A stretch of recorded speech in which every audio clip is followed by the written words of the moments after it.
Salam sahabat Remas, selamat malam, berkah dalam. Pastinya hari ini kabar baik, sehat sentosa, dan tak lupa pula mengucap syukur senantiasa untuk kita semua. Oh iya, untuk sahabat Remas yang saat ini dalam kondisi kurang baik, saya berharap melalui renungan malam ini, sahabat Remas dikuatkan, dipulihkan, dan boleh hidup dalam ketaatan kepada Tuhan. Amin. Malam hari ini, 14 Mei 2026, kembali kita berjumpa dalam renungan malam singkat Gereja Stella Maris Jepara. Bertepatan dengan hari kenaikan Tuhan. Bacaan malam hari ini kita ambil dari Kisah Para Rasul bab 1 ayat 1 sampai 11 dengan tema Saksi Kristus bukan sekedar label, tapi gaya hidup.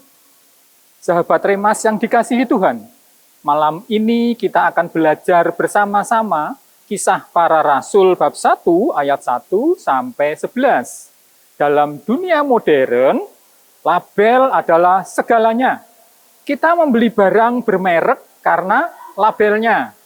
Kita mengenakan pakaian tertentu, ada label menunjukkan identitas. Tetapi tanpa kita sadari, seringkali kita membawa mentalitas label ini ke dalam kekatolikan. Kita merasa cukup menjadi saksi Kristus hanya dengan label Katolik di KTP, kalung salib di leher, atau kehadiran di gereja setiap hari Minggu. Namun, Kisah Para Rasul 1 ayat 1 sampai 11, Yesus tidak sedang membagikan kartu nama atau gelar ataupun label kepada murid-muridnya, termasuk kita saat ini, Anda dan saya. Ia sedang memberikan sebuah identitas yang hidup, garis bawahi identitas yang hidup, bahwa saksi Kristus adalah karakter dan tindakan yang melekat 24 jam sehari.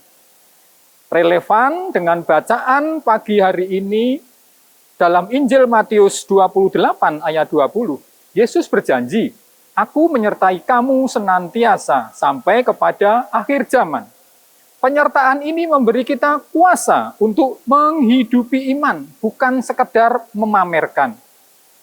3 hal penting yang menjadi dasar mengapa menjadi saksi Kristus adalah gaya hidup. Pertama, kesaksian dimulai dari pengalaman pribadi dengan Yesus. Ayat ketiga.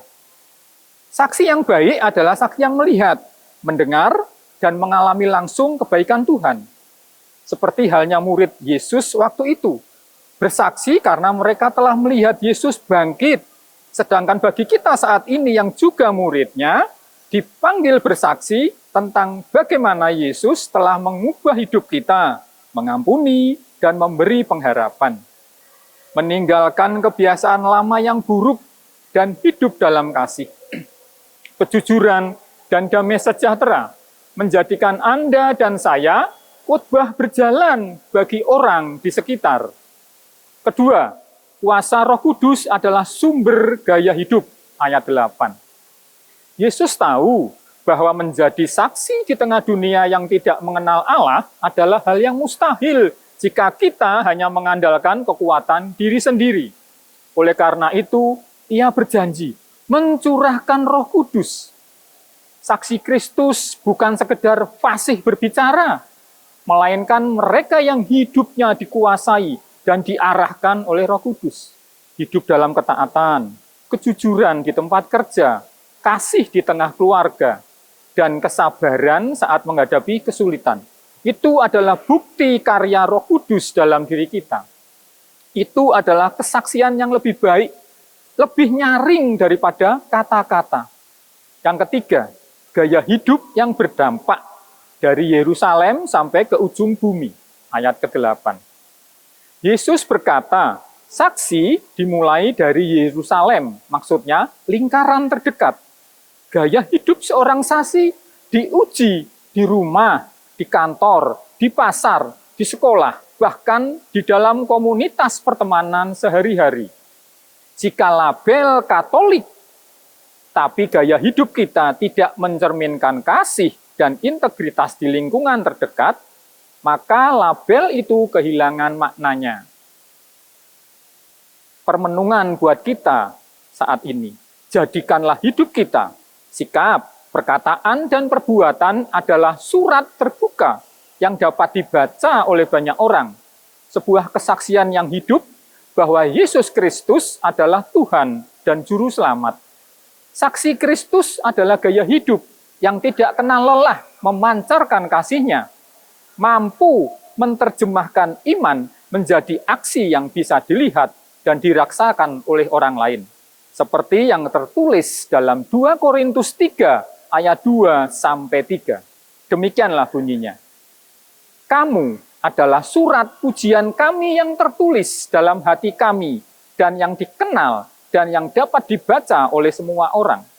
Karena telah nyata bahwa kamu adalah surat Kristus yang ditulis oleh pelayanan kami, ditulis bukan dengan tinta, tetapi dengan roh dari Allah yang hidup, bukan pada loh batu, melainkan pada loh daging, yaitu di dalam hati manusia. Luar biasa. Saksi Kristus adalah gaya hidup. Mari kita jadikan hidup kita Alkitab terbuka bagi mereka yang tidak pernah membaca Alkitab kita. Terpujilah nama Yesus, Maria, dan Santo Yusuf, sekarang dan selama-lamanya. Amin.